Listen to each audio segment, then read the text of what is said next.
얼마 전에 TV 프로그램 보니까 셰프들이 나와가지고 여러 가지 음식을 맛보고 평하는 것을 것이 나오는 것을 볼 수 있었습니다. 그런데 거기에 이제 유럽에 가서 치즈를 이렇게 유명한 식당의 주방장이 그 요리사들한테 이렇게 보여주더라고요. 근데 그 치즈가 보통 큰 게 아니라 정말 이만큼 큰 치즈 덩어리였어요. 예. 근데 거기에 자세히 보니까 하얀색만 있는 게 아니라 좀 거무스름한 색깔도 있는 것을 볼 수 있었습니다. 근데 그 주방장이랑 그 셰프들이 말하기를 이게 곰팡이라고 하더라고요. 리코타 치즈인데 거기에는 곰팡이가 피고 그 곰팡이는 먹을 수 있는 곰팡이라고 얘기를 하더라고요. 그 곰팡이가 치즈를 만들었겠죠. 그리고 빵처럼 누룩처럼 그 빵의 크기를 키웠는지 모르겠지만 그 치즈도 엄청나게 큰 것을 볼 수 있습니다.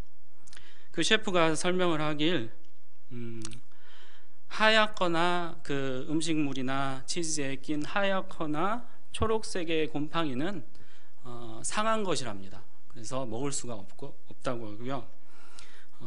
오히려 또 먹을 수 있는 곰팡이가 있는데 푸르거나 검은색이 나는 곰팡이는 먹을 수 있다고 합니다.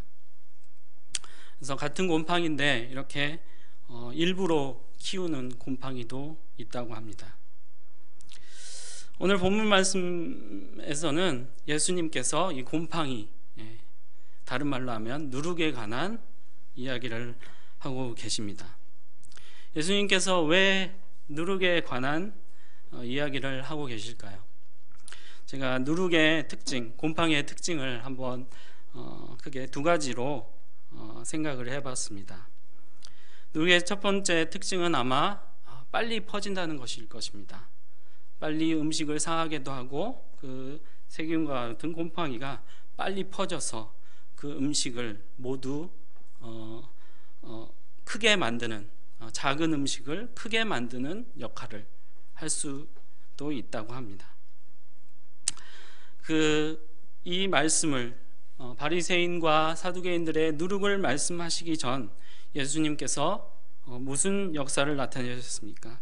바로 전 15장에서 보면 그 예수님께서 남자만 4,000명, 여자와 어린아이, 남자 빼고 남자만 4,000명인 그 무리를 먹이셨습니다. 떡 7개 있었네요. 그리고 작은 생선 2마리, 오병이어가 아니라 7병이어로 4,000명 플러스 남자 여자를 먹이신 것이었습니다. 어쩌면 과학적으로 보면 이 일이 어떻게 가능했을까 생각해 볼 때 예수님께서 이 곰팡이, 누룩을 사용하지 않으셨을까? 물론 말씀으로 역사하셨겠지만 과학적으로 따져보면 모든 것을 운행하시고 우주를 움직이시는 하나님께서 이 누룩을 이용해서 이러한 기적을 행하시지 않으셨을까? 그래서 나중에 바리새인과 사두개인들의 누룩을 말씀하시지 않았을까? 곧바로 그런 말씀으로 이어가시지 않으셨을까 생각을 해볼 수 있습니다. 또 그 전에 마태복음 13장 33절의 말씀에 보면 또 비유로 이 말씀하시되 천국은 마치 여자가 가루 서말 속에 갖다 넣어 전부 부풀게 한 누룩과 같으니라 라고 말씀하고 계십니다. 천국은 마치 무엇과 같다고요? 누룩과 같다는 말씀을 하십니다. 한 여자가 빵을 짓기 위해서 사랑으로 가족들을 먹이기 위해서 누룩을 이용해서 빵을 먹이는 좋은 일을 하는 것이 누룩이라는 것입니다. 누룩은 빨리 퍼지고 또 음식을 많게 만드는 역할을 하는 것을 볼 수 있습니다. 다음으로 우리가 살펴볼 수 있는 누룩의 두 번째 특징은 눈에 보이지 않는다는 것입니다. 그렇지만 눈에 보이지 않지만 그것을 넣었을 때 그 영향력은 대단하고 정말 그 음식이나 또 말씀이나 무엇이든지 간에 그 영향력이 대단하고 막강하고 절대적인 것을 알 수가 있습니다. 그 음식이나 그 사람을 망하게 할 수도 있고 이롭게 할 수도 있는 영향력을 지녔다는 것입니다. 이 누룩처럼 말씀도 또 가르침도 마찬가지인 것 같습니다. 영이신 하나님은 우리의 눈에 보이지 않지만 이 말씀은 우리의 눈에 보이지 않죠. 그리고 영이신 하나님도 우리 눈에 보이지 않죠. 그렇지만 그것들이 우리 삶에 막대한 영향력을 미칠 수 있다는 것입니다. 그런데 이 좋은 영향력, 하나님의 영향력, 하나님의 말씀, 하나님의 가르침이 있을 수 있지만 또 다른 한편으로는 이 누룩이, 해로운 누룩이 있는 것처럼 이 말씀 가운데도 사단의 가르침이 있고 사단을 우리를 망하게 하고 우리에게 대단한 영향을 미치는 잘못된 가르침이 있을 수 있다는 것입니다. 예수님은 이 잘못되고 막강한 영향력을 가진 바리새인과 사두개인들을 가르침이 그러한 것이라고 말하고 계신 것입니다. 그렇다면 바리새인들과 사두개인들의 이 보이지 않는 누룩처럼 보이지 않는 이 가르침이 어떤 가르침이었을까요? 먼저 바리새인들은 우리가 잘 아시다시피 종교적이고 형식적인 가르침을 하였습니다. 그들은 말만 하고 삶은 없는 것을 우리가 알 수 있습니다. 예배를 드려라, 기도를 하여라, 성경을 보아라 하지만 그 가르침에는 형식만 있고 능력은 없고 또 말만 있고 삶은 없는, 실천은 없는 그러한 말씀인 것을, 그러한 가르침인 것을 알 수 있습니다. 두 번째로 사두개인들은 어떤 가르침을 하였습니까? 그들은 부활이 없다고 믿었습니다. 또 그렇게 가르쳤을 것입니다. 그들에게는 생명이 없었습니다. 그들에게는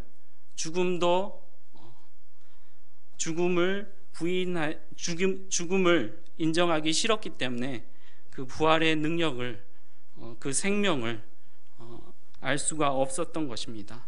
그래서 이들에게 예수님은 하나님의 능력도 하나님의 말씀도 알지 못한다고 말씀하고 계십니다.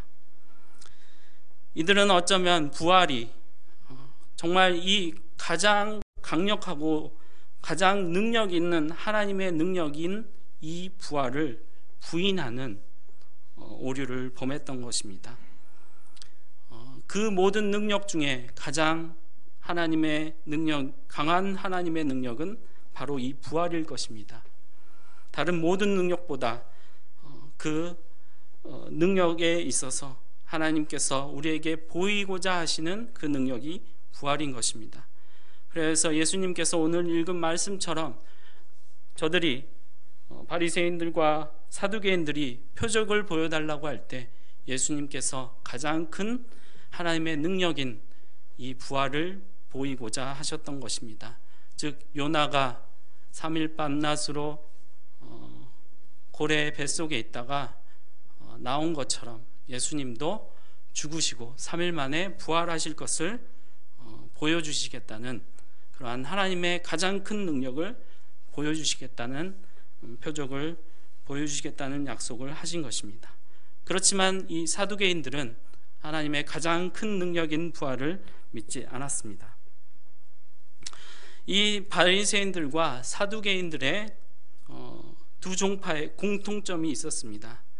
모두 다 해서 능력은 없고 모양만 있는, 말만 있고 행함은 없는, 다시 말해서 종교적인 신앙을 행했고 또 가르쳤던 것을 알 수 있습니다.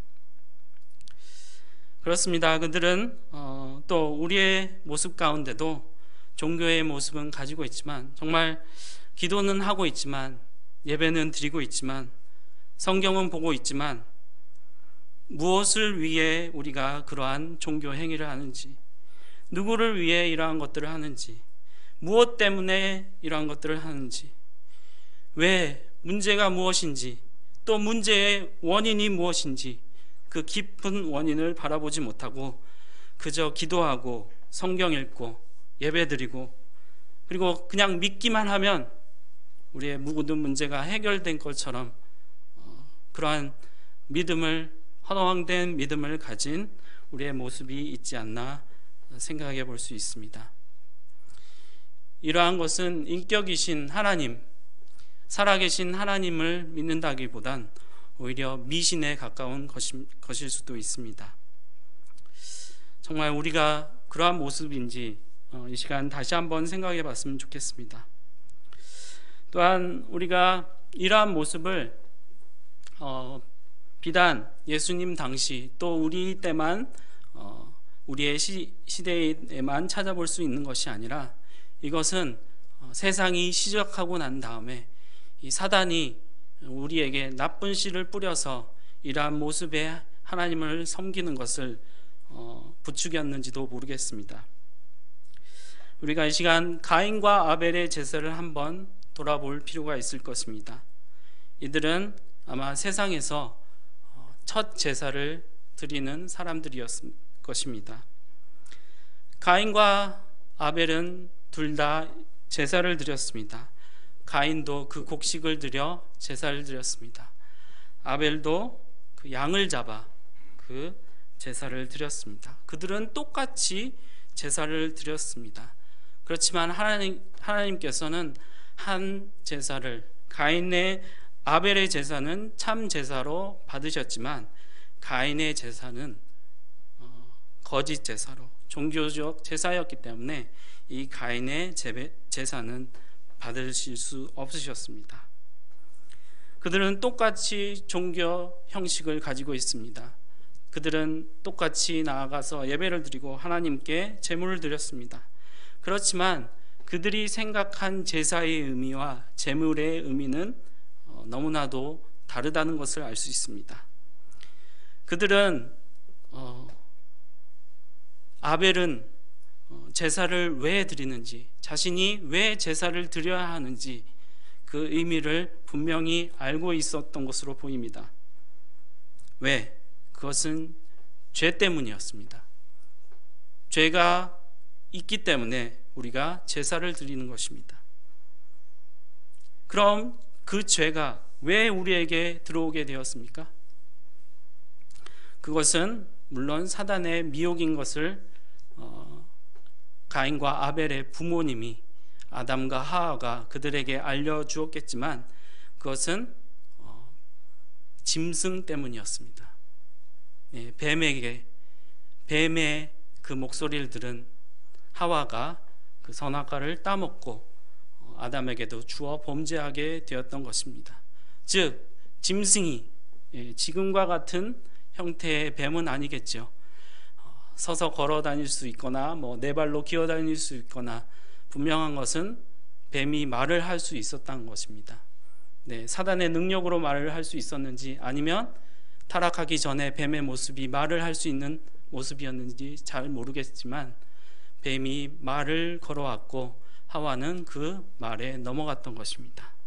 그 짐승 때문에, 그 뱀 때문에, 그 저주받은 땅에 기어다니는 그 뱀 때문에, 그렇지만 그 이전에는 걸을 수 있었고 말할 수 있었고 정말 온 들짐승보다 강교하다고 말할 수 있는 짐승 중에 뛰어난 그 뱀이 우리를 망하게 했다는 것을 아벨은 알고 있었던 것입니다. 그렇기 때문에 아벨은 자신이 기르고 있었던 가장 짐승에 가까운 양을 잡아 드렸던 것입니다. 그는 짐승뿐만 아니라 아담과 하와로부터 들은 그 얘기를 통해서 그 짐승 안에 들어간 사탄이 우리를 망하게 하였다는 것을 정확히 알고 있었던 것입니다. 그 마귀 때문에, 마귀 안에, 그 짐승 안에 역사한 그 마귀 때문에 우리가 망하게 되었다는 것을 알고 있어서 이 아벨은 그 짐승의 피로 하나님께 제사를 드렸던 것입니다. 그렇지만 가인은 그저 자신이 가지고 있는 좋은 것을 드렸습니다. 하지만 그것으로 충분치 않았습니다. 왜냐? 그 죄는 너무나도 무겁고 우리를 죽음에 이르게 한 죄이기 때문에 그저 곡식을 들음으로 해결될 것이 아니었기 때문입니다. 이러한 이해를 아마도 아벨은 가지고 있었을 것입니다. 죄의 근원이 무엇인지, 우리가 왜 에덴 동산에서 쫓겨나게 되었는지 그 근원을 알고 아벨은 제사를 드렸던 것입니다. 하나님께서도 마찬가지로 이 예배의 의미에 대해서 또 제사의 의미에 대해서 더 깊은 죄의 근원에 대해서 찾으시고 물으셨습니다. 하나님께서는 아담과 하와가 범죄하였을 때 바로 누구에게 물으셨나요? 네, 아담에게 물으셨습니다. 아담아, 어찌하여 너가 이렇게 벌거벗은 모습을 부끄러워하느냐? 그럴 때 아담이 대답했습니다. 하와가 주어서 먹었습니다. 하와에게 하나님은 다시 또 가십니다. 하와야, 도대체 너희들이 이러한 모습으로 형편없이 부끄러움을 알게 되고 죄를 짓게 된 이유가, 내 말을 불순종하게 된 이유가 무엇이냐? 하나님께서 물으십니다. 하와는 또 대답합니다. 뱀이 그랬습니다. 예. 그러실 때 하나님께서는 물론 성경에 더 뱀에게 물으시지는 않으셨지만 사단이 그랬다는 것을 알고 계셨죠. 뱀은 저주를 받았고 하와도 저주를 받고 모든 아담과 하와의 가족이 에덴 동산을 떠날 수밖에 없었던 것입니다. 이처럼 하나님께서는 그 우리가 드리는 제사와 예배의 근원을 물으시는 것을 볼 수 있습니다. 아마 가인의 제사는 그 책임을 하나님께 돌렸을지도 모릅니다. 분명 아벨은 그 짐승을 잡아 죽여서 그 짐승 안에 역사한 사단을 원망하고 사단에게 책임을 물었던 것처럼 아마 가인은 다른 생각을 가지고 있었는지 모르겠습니다. 그가 드린 것은 곡식이었습니다. 열매와 같은 것이었습니다. 즉 선악과를 만들어 놓고 선악과를 따먹게 한 그러한 시험거리들을 우리에게 둔 하나님이 책임이 아닌가요? 그러한 마음으로 하나님께서 동생 아벨이 어디 있냐고 물으실 때 가인은 그 나쁜 마음을 가지고 내가 동생을 지키는 자이니까 하나님 아시지 않습니까? 그렇게 어쩌면 그 모든 죄의 근원을 그 선악과의 시험을 우리에게 둔 하나님께 돌렸을 수도 있을 것입니다. 우리는 어떠한 모습으로 예배를 드리고 있습니까? 하나님께서 전능하시고 하나님께서 모든 것을 다스리신 분이시라면 왜 이러한 시험거리들을 우리 가운데 두십니까? 왜 이러한 어려움들을 우리 가운데 두십니까? 하나님을 원망하고 또한 하나님이 아닌 그저 우리의 기도드리고 예배드리고 성경 보는 그러한 말씀으로 또한 그러한 행위로, 종교적 행위로 해결될 것이라고 기대하는 어리석음에 빠져 있지는 않은지요. 우리가 사단을 미워하고 진정 미워하고 있는지요. 그 죄 속에, 그 문제 속에 역사한 그 죄를, 그 사단을 미워하고 있는지, 또 사단에게, 죄에게 우리의 육신을 내어준 자신을 진정 미워하고 있는지 우리가 생각해 보아야 될 줄로 믿습니다. 그렇다면 단순히 가인이 곡식을 드리고 그 하나님께서 그 제사를 받으실 것을 기대하였다면 이 기대는 헛된 것이었을 것입니다. 그리고 우리가 드리는 제사의 의미가, 예배의 의미가 모든 종교 활동의 의미가 죄로 인한 것이라면 우리의 희생과 우리의 예배가 얼마나 큰 희생이 필요한지 우리는 다시 한번 생각해 보지 않을 수 없습니다. 원래는 하나님께서 받으시는 제사는 그 피 흘림의 제사인 것입니다. 물론 하나님께서 인생의 연약함을 아시고 곡식도 드리고 작은 것들을 드려서 나한테 나오라 허락하셨지만 원래의 제사의 의미는 피 흘림이 있어야 하는 것입니다. 하나님께서 말씀하시길 피 흘림이 없은즉 죄사함도 없다고 말씀하시고 계시기 때문입니다. 그렇다면 우리의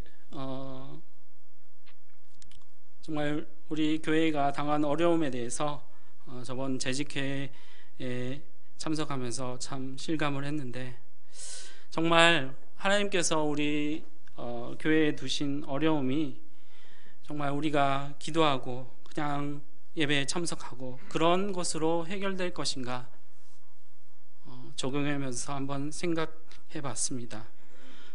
어쩌면 하나님께서 우리 한 사람 한 사람이 정말 교회비도 엄청나지만 그러한 수준의 희생을 원하시는 것은 아닐까요? 정말 우리가 너무나 가볍게 여기고 그것을 쉽게 믿음으로 해결할 수 있다고 그렇게 책임이 없이 고백해버린다면 우리가 진정 정말 하나님을 만나고 하나님이 원하시는 수준에서의 신앙생활을, 종교생활을 하고 있는지 한번 돌이켜볼 필요가 있다고 생각합니다. 어쩌면 하나님께서 원하시는 수준은 우리가 생각하는 것보다 훨씬 더 큰 희생을, 그 희생의 제물을 요구하시고 계신 줄로 지도 모르겠습니다. 우리 가운데 정말 그러한 큰 희생을 질 하나님을 향한 진정한 믿음을 가진 그러한 사람이 있습니까? 제가 아는 어느 목사님인데 지금은 너무나 성공한 목회를 하셨지만 그때는 개척교회 목사님이셨는데 하루는 기도를 하는데 하나님께서 그 목사님에게 이런 말씀을 하셨다고 합니다. 이 교회를 위해서 죽을 사람이 필요하다. 목사님께서 제가 죽지요, 이렇게 대답을 하셨답니다. 근데 하나님께서 응답하시길 40일 금식 기도를 해라. 그리고 그 목사님께서 순종하시고 40일 금식 기도를 하셨다고 합니다. 물론 이제 하나님의 음성을 들어서 순종하시는 모습이겠지만 그것을 모든 사람에게 일률적으로 적용할 수 없겠지만 정말 어떤 각오를 가지고 하나님께 나아가길 원하시는지, 정말 우리 한 사람 한 사람이 교회를 위해서 우리 삶의 그러한 삶의 문제뿐만 아니라 더 깊이 영적인 문제를 가지고 하나님께 나아갈 때 어떤 각오를 가지고 나아가야 될지 생각해보는 얘기가 아닌가 싶습니다.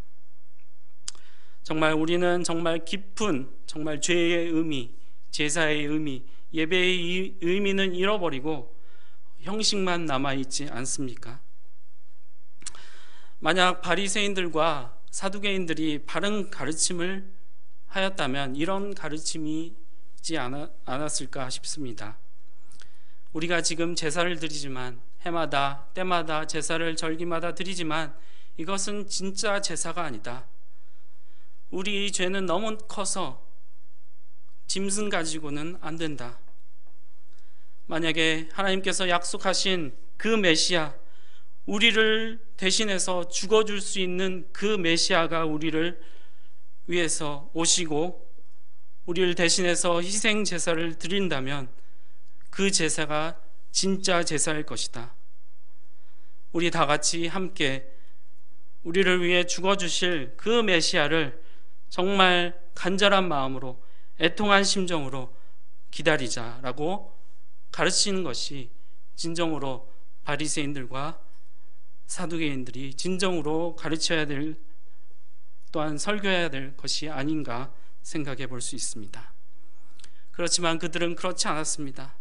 그들은 종교 권력으로 그들의 권력을 유지하는 것에만 관심이 있었고, 마치 한나와 같이 애절한 마음으로, 그렇게 애통하는 마음으로, 심령으로 하나님께 나와 기도하는 그러한 사람들을 잠잠케 시키고 고상하고 점잖게 하나님을 섬기라고 그들을 잠잠하게 하시고 잠잠하게 하고 하나님께로부터 저들을 멀리하는 그러한 잘못된 가르침을 하지 않나 싶습니다.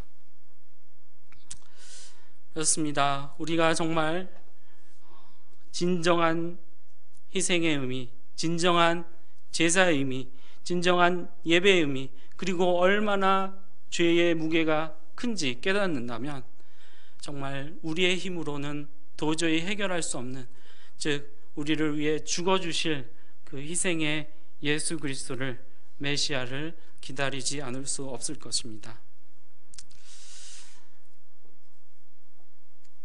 이것은 흡사 이 희생의 제사의 원리는 이것이 아닌가 생각해 볼 수 있겠습니다. 보이지 않는 바이러스 때문에 수많은 닭들이 죽습니다. 돼지들이 죽습니다. 조류 독감으로 인해서, 또 구제역으로 인해서 그 농장의 주인들이 애지중지 키워온 그 돼지들과 닭들을 살처분해야 되는, 정말 생지옥이 따로 없는 그러한 모습을 보입니다. 왜 그렇습니까?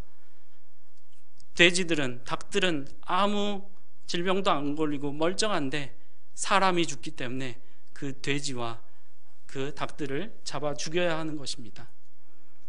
마치 그 뱀으로 인해서, 그 짐승으로 인해 사단이 틈타서 사람을 죽이게 한 것과 마찬가지로 이러한 애꿎은 돼지와 닭들이 죽어나간 것을 볼 때 우리가 얼마나 죄에 대해서, 또 사단에 대해서, 마귀에 대해서 얼마나 깨어서 경계하고 그들의 가르침과 그들의 성경적이지 못한 하나님의 사랑이 없는, 능력이 없는 그러한 것들을 무서워해야 될지 살펴볼 수 있겠습니다. 죄는 무서운 것입니다. 우리가 가진, 또 인류가 가진 문제는 그리 간단하지 않았습니다. 정말 그 문제를 해결할 수 있는 사람은 정말 희망도 없고 정말 아무에게서도 아무런 도움도 없다는 것을 알고 우리의 상태가 얼마나 비참한 상태인 것을 깨달아야만 그 사람이 메시아를 바라볼 수 있고 그 사람이 우리를 위해서 희생해 줄 수 있는 그분을 기다리게 되는 것입니다. 이 요나의 표적같이 정말 예수 그리스도의 십자가의 죽음과 부활의 능력밖에 우리를 죄에서 구원할 능력이 없습니다. 다른 아무런 능력도 우리를 죄에서 건져낼 수 없는 것입니다. 정말 우리가 미신처럼 형식적으로 기도를 하고 또 예배를 드리고 또 돈을 많이 번다고 해결되는 것은 아닙니다. 우리에게 필요한 것은 오직 희생의 제물, 또 흠없고 완전한 제물이 필요한 것입니다. 죽음이 없이는 부활이 없습니다. 죄로 인하여 또 문제로 인하여 애통하는 사람, 그 사람만이 천국을 소유할 수 있는 것입니다.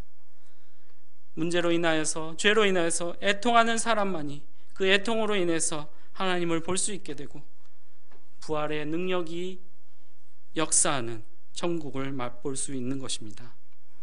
우리가 애통함으로 기도하고 예배드리고 봉사하고 우리의 삶을 살아나가야 될 줄로 믿습니다. 내 마음에 종교적이고 형식적이고 정말 사단적이고 마귀적인 마음은 없는지요? 우리의 문제는 실로 큽니다. 생명과 같이 귀한 희생의 제물이 없이는 우리의 문제는 해결되지 않습니다. 하지만 분명한 것은 하나님께서는 우리의 문제보다 크십니다. 우리가 애통하는 마음으로 애절한 심정으로 하나님을 찾을 때 우리가 천국을 보게 될 줄로 믿습니다. 우리가 희생의 제물, 우리 한 사람 한 사람, 우리 자신이 희생의 제물이 될 때 우리 교회도 우리 자신도 새로워지게 될 줄로 믿습니다. 우리 함께 말씀 생각하시면서 기도하셨으면 좋겠습니다.